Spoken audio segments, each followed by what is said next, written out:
सभी को राधे राधे, मथुरा वासियों को। तो मैं अपना परिचय 2 लाइनों में दे देती हूँ आपको कि कान्हा की नगरी से मैं कृष्ण की दासी हूँ। कान्हा की नगरी से मैं कृष्ण की दासी हूँ। नाम ममता है मेरा, मैं मथुरा वासी हूँ।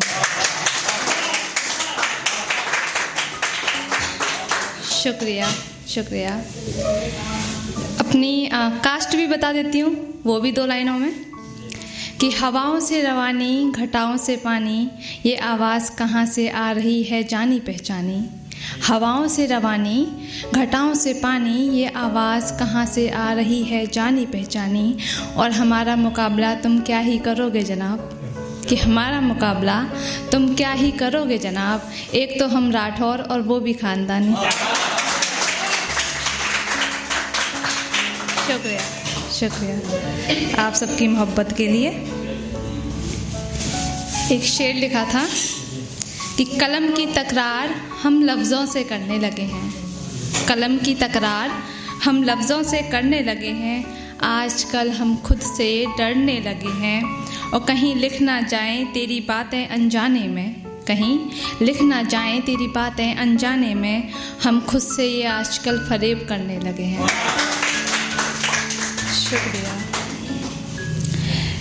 एक लड़की के ऊपर मैंने लिखा था पोएट्री, तो बताइएगा। अर्ज़ किया है, अपने वजूद में ज़िंदा कहीं खुद को मैं ढूंढ रही हूँ। अपने वजूद में ज़िंदा कहीं खुद को मैं ढूंढ रही हूँ। मैं चुरा कर ज़माने से नज़रें घूम रही हूँ। और दुपट्टा मेरा सरकार, नियत उसकी ख़राब हो गई। मेरे बदन का एक हिस्सा क्या तुमने देखा, मैं लड़की बदनाम हो गई। कि पत्थरों की पूजा कर मैं लोगों में इंसानियत पूछ रही हूँ। अपने वजूद में ज़िंदा कहीं खुद को मैं ढूंढ रही हूँ। शुक्रिया। आगे का शेर है, जिंदगी का तमाशा तुम कैसे बना देते हो। कोक में दफन कहीं तो कहीं तुम जिंदा जला देते हो। कि अपने वजूद में ज़िंदा कहीं खुद को मैं ढूंढ रही हूँ। मैं चुरा कर ज़माने से नज़रें घूम रही हूँ। जिंदगी का तमाशा तुम कैसे बना देते हो। कोक में दफन कहीं तो कहीं तुम जिंदा जला देते हो। और लड़की का होना क्या इतना बड़ा गुनाह है, ये सवाल है मेरा, मैं तुम सबसे पूछ रही हूँ। कि अपने वजूद में ज़िंदा कहीं खुद को मैं ढूंढ रही हूँ।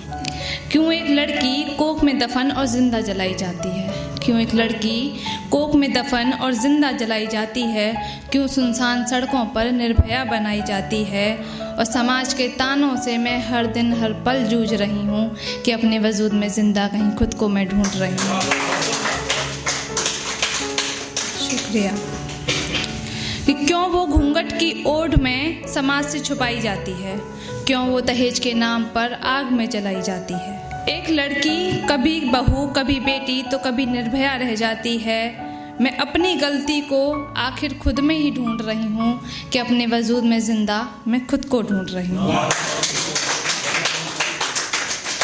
तभी एक लड़की अपनी माँ से पूछती है कि मैं भी एक आज़ाद पंछी कब हो पाऊँगी। माँ, मैं इतनी बड़ी कब हो पाऊँगी। मैं भी एक आज़ाद पंछी कब हो पाऊँगी। माँ, मैं इतनी बड़ी कब हो पाऊँगी।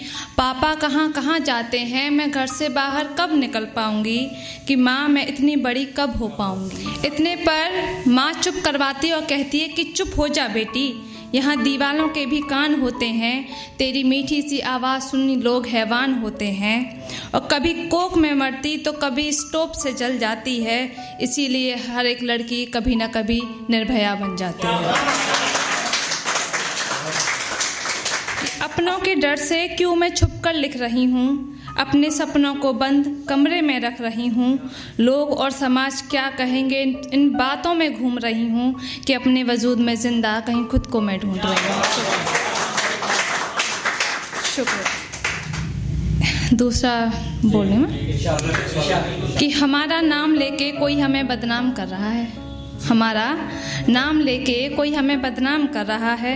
जहर ही सही मगर जहन से उतर रहा है। और बहुत करीब से देखा है मैंने उसको, बहुत करीब से देखा है मैंने उसको। वो अनजान बनने की एक्टिंग बखूबी कर रहा है।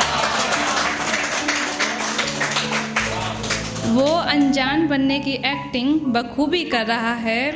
और बातें कल भी हुई थी वो बातें लाजवाब कर रहा है। बातें कल भी हुई थी वो बातें लाजवाब कर रहा है। किरदार कुछ ऐसा है कि सपनों में मुलाकातें कर रहा है। और फ़िक्र बहुत है आजकल उसके ज़िक्र में, फ़िक्र बहुत है आजकल उसके ज़िक्र में। वो दिखावे की मोहब्बत बाकमाल कर रहा है। अर्ज़ किया है कि किसको बताएं कि माजरा क्या है, किसको बताएं कि माजरा क्या है, कौन सगा है किसकी वफा है, और ज़फ़ाओं से घेरे है घटा काली, तुम बताओ तुम्हारे शहर का पता क्या है। चलिए आज के लिए महफिल में इतना ही, शुक्रिया।